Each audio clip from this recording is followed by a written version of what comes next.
साहबने चलतु मो सहित भिडियो माध्यम टे खंडगिरी मेला बुली आसवे। तो आज पहुँचीगली खंडगिरी मेल। खंडगिरी मेला मो सम आड़ू फेरला बेले जो पटे जाती मु आरपटे आसी। तो ये पार्किंग सुविधा बढ़िया थिला।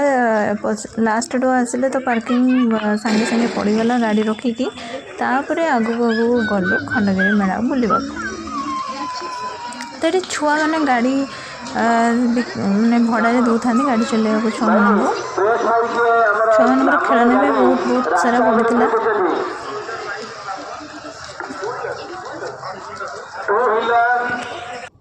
मेला मैंने खाली जिनस बिक्री। खंडगिरी मेला कहीं को काल आसूसी भुवनेश्वर से गोटे मेला पड़ूला कह गले खंडगिरी मेला।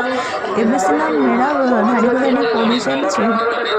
शीत दिन जाक भुवनेश्वर एवं मेला आगुरी केवल खंडगिरी मेला कह गले गोटे खंडगिरी मेला और आदिवासी मेला वर्ष को दुईटा ही मेला सब पड़े थाए प्रति वर्ष। कहगले ये शीत दिन तो सरी आसला मेला खंडगिरी मेलार मेला स्टप।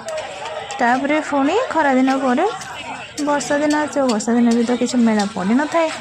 तापर पुणी शीत दिन पड़ो मेला। ये सब पत्थर तैयारी शिड़पुआ शिड़ हेमदस्ता एगुड़ा सब बिक्री होता। यार प्राइस 500 टू आरंभ करके अधिक अधिक और ये मक्का गोटाक थी 20 टंका दीटा ने 30 टंका।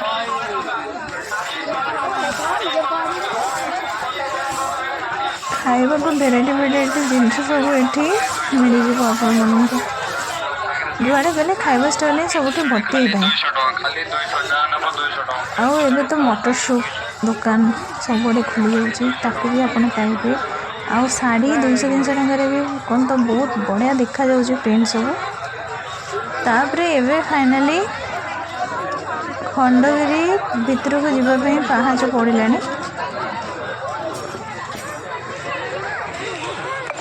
ये सब काठ तैयारी जिनस बेलना पेड़ी बेलना काठी यही सब जिन बिक्री होता।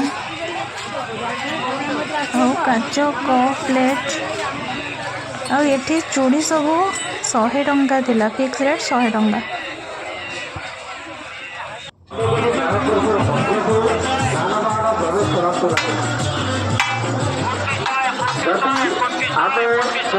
कौन सी जानबाहन अगर पड़े कि धरा जाए बाध्य ही से जानबाहन ये by one get one free थी। जहाँ भी किना गोटे गोटे फ्री।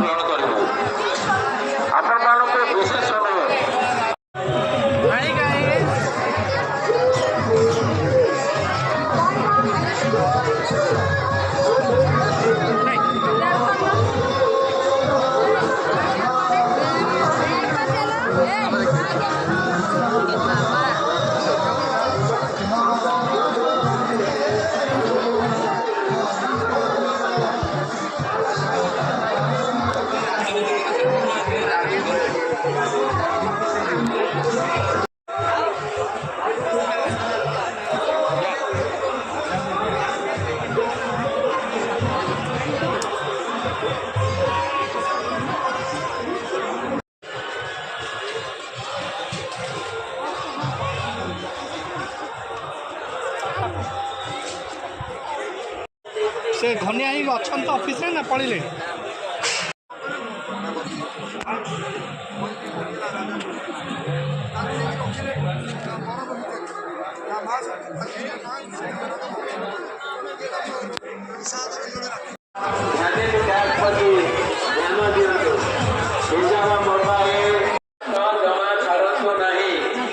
जदि चलवे किसी असुविधा हो